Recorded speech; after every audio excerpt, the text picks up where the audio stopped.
Let's My Trend Twister. मैं महेश सिंह। आइए बात करते हैं आज के विभिन्न सोशल मीडिया पर जारी किए गए वीडियो और कुछ ऐसे ही रोचक जानकारियां। अमेरिका के उपराष्ट्रपति जेडी वेंस ने अपनी हिंदू पत्नी के धर्म को लेकर उम्मीद जताई है कि वे ईसाई धर्म अपना लेंगी। उन्होंने कहा है कि वे उषा वेंस की स्वतंत्र इच्छा का सम्मान करते हैं। भगवान ने हर किसी को आजादी की इच्छा दी है। Everybody has to come to their own arrangement here. The way that we've come to our arrangement is she's my best friend. We talk to each other about this stuff. So we decided to raise our kids Christian. Our two oldest kids who go to school, they go to a Christian school. Our 8-year-old did his first communion about a year ago. That's the way that we have come to our arrangement. But thank you. My 8-year-old was also very proud of his first communion. Thank you, guys. I'll tell him that Ole Miss wishes him the best. But I think everybody has to have this own conversation when you're in a marriage. I mean, it's true for friends of mine who are in Protestant and Catholic marriages, friends of mine who are in, atheist and Christian marriages. You just got to talk to the only advice I can give is you just got to talk to the person that God has put you with, and you've got to make those decisions as a family unit. For us, it works out. Now, most Sundays, Usha will come with me to church. As I've told her and I've said publicly. Bihar के मुजफ्फरपुर में PM Modi ने Congress RJD पर निशाना साधते हुए 5K की बात कही है, जिसको कांग्रेस ने सिख धर्म का अपमान बताया है। कांग्रेस नेता पवन खेड़ा ने आरोप लगाया है कि मोदी ने सिख धर्म के पवित्र 5 ककार का अपमान किया है। खेड़ा ने कहा है कि सिख धर्म में 5 ककार पवित्र माने जाते हैं, लेकिन मोदी ने इन पर राजनीतिक हमले किए हैं। उन्हें पूरी सिख कौम से माफी मांगनी चाहिए। बिहार की धरती पर आकर सिख धर्म का अपमान करके प्रधानमंत्री गए हैं। 5K कंग कच्छ केश किरपान कड़ा ये होते हैं सबसे पवित्र चीज जिसको माना जाता है सिख धर्म, और हम सब उसको पवित्र मानते हैं। जिस तरह से उन्होंने यहाँ 5K कहकर गए हैं, मुझे लगता है प्रधानमंत्री को पूरी सिख कौम से माफी मांगनी चाहिए। कट्टा, क्रूरता, कटुता, कुशासन और करप्शन, हार की बौखलाहट से इस तरह से धर्मों का अपमान करेंगे, अपनी तुलना छठी मैया से करेंगे, ये बर्दाश्त बिहार नहीं करेगा, ये बर्दाश्त देश नहीं करेगा। वो समझ चुके हैं कि जब वो भाषण देने मंच पर जाते हैं, सामने खाली कुर्सियां दिखती हैं, उन्हें समझ में आ रहा है कि अब हवाएं किस तरफ पड़ रही। उत्तर प्रदेश के आजमगढ़ में बीजेपी के एक महिला सम्मान सम्मेलन के दौरान एक महिला नेता ने सार्वजनिक रूप से पार्टी के भीतर महिलाओं के शोषण का आरोप लगाया है। इस घटना का वीडियो सोशल मीडिया पर वायरल हो रहा है। वीडियो में साफ दिख रहा है बीजेपी के नेता सख्ते में आ गए और किसी तरह महिला को चुप करवाया गया।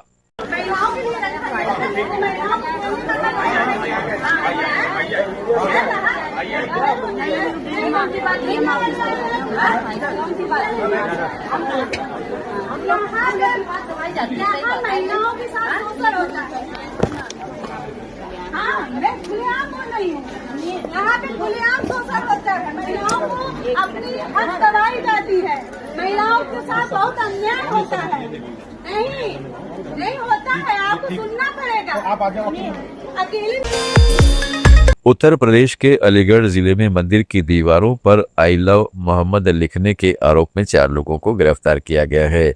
पुलिस के अनुसार गुलागढ़ी और भगवानपुर गांव के मंदिरों पर धार्मिक नारे लिखे गए थे, जिसमें एक स्थानीय मुस्लिम परिवार को फंसाने की मंशा थी। गिरफ्तार किए गए 4 आरोपी हिंदू परिवार से हैं।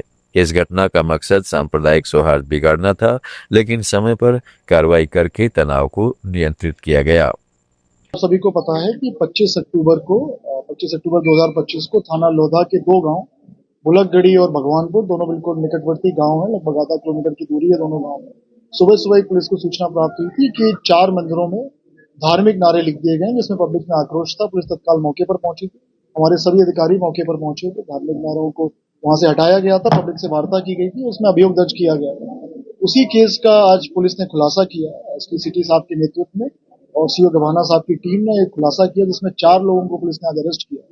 इनके नाम जिशांत, जो कि बुलकगढ़ी का रहने वाला है, अभिषेक, आकाश और दिलीप, ये तीनों भगवानपुर के रहने वाले, इन चारों को गिरफ्तार किया। इनसे पूछताछ की गई और हमारे पास कुछ और साक्ष्य थे, जिसमें कि हमारे पास सीसीटीवी फुटेज था, हमारे पास सीडीआर थी, हमारे पास जो नारे लिखे गए थे उनमें स्पेलिंग मिस्टेक्स थी, लगभग हर नारे में स्पेलिंग मिस्टेक थी। तो उन सभी तथ्यों को गांव वालों से वार्ता करके और पुराने केस रिकॉर्ड्स को देख के हम लोगों ने खुलासा किया। तो उसमें दो इम्पोर्टेंट पॉइंट्स हैं। एक पॉइंट है कि जनवरी 2024 में गुल मोहम्मद के परिवार का झगड़ा हुआ था मुकेश के परिवार में, जिसमें पुलिस की ओर से मुकदमा दर्ज किया गया था, जिसमें करीब 15 लोगों के खिलाफ पुलिस ने चार्जशीट लगाई थी। और एक अभी सितंबर में, हालिया सितंबर में मुस्तकीम का झगड़ा जीशांत के साथ हुआ था, जिसमें दोनों को चोट आई थी, जिसमें राजस्थान के अंता उपचुनाव में निर्दलीय नरेश मीणा का शंकराचार्य अविमुक्तेश्वरानंद सरस्वती ने समर्थन किया है। शंकराचार्य का वीडियो सोशल मीडिया पर वायरल हो रहा है, जिसमें वे गौ माता की रक्षा के लिए नरेश मीणा को वोट देने की अपील कर रही है। इससे पहले आम आदमी पार्टी के प्रमुख अरविंद केजरीवाल ने भी नरेश मीणा को समर्थन दिया है। आज से अभी तक गौ माता की हत्या होती आई, वैसे होती रहे, लेकिन आपके ही बीच का एक बालक नरेश मीणा वो आगे आया है और उसने शपथ पूर्वक ये उद्घोषणा की है, हमें भी वचन दे करके आश्वस्त किया है कि उसकी अगर विजय होती है तो वो गौ माता की रक्षा के लिए अपना सर्वस्व निछावर करेगा। हमने गौ माता की रक्षा के लिए नरोत्तम पारिक जी नाम के एक सज्जन को वहाँ पर गौ माता की रक्षा के लिए नामांकन करवाया था।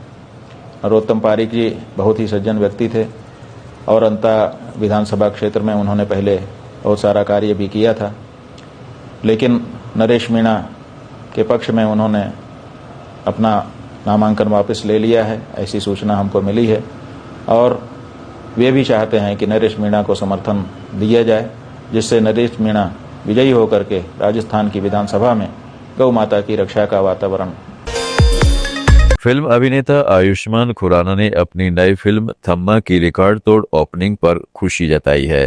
उन्होंने कहा, यह मेरा पहली दिवाली रिलीज है। खुराना ने कहा, थम्मा ने अपनी रिलीज के 9 दिन में 104 करोड़ रुपए से अधिक की कमाई कर ली है, जो एक हॉरर कॉमेडी फिल्म के लिए अपेक्षाओं से कहीं ऊपर है। फर्स्ट डे कलेक्शन जो ओपनिंग जैसे हम कहते हैं इंडस्ट्री में, मेरी अब तक हाईएस्ट थी 10.6 ड्रीम गर्ल 2 की, जो मेरी लास्ट रिलीज़ थी। इसकी 25 पॉइंट समथिंग है, तो उससे डबल से ज़्यादा 2.5x है। तो आई थिंक मैं बहुत खुश हूँ कि मेरी पहली बार दिवाली में फिल्म रिलीज़ हुई है एंड इतना कलेक्शन आया है। एंड मेरे हिसाब से पब्लिक का प्यार सबसे बड़ा बेंचमार्क होता है, and that has happened to me and I am really grateful. आप सुन रहे थे let's mic more than radio. Follow कीजिए हमें हमारे सोशल मीडिया प्लेटफॉर्म्स पर।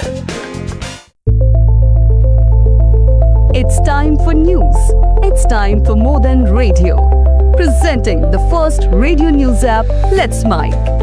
Let's Mic, a news-based app on your phone where you get to watch and listen news, talk shows, interviews, radio show podcasts. On Let's Mic, you get all relevant information of TV, print, radio, podcast, and digital. Let's Mic talks about every segment of life.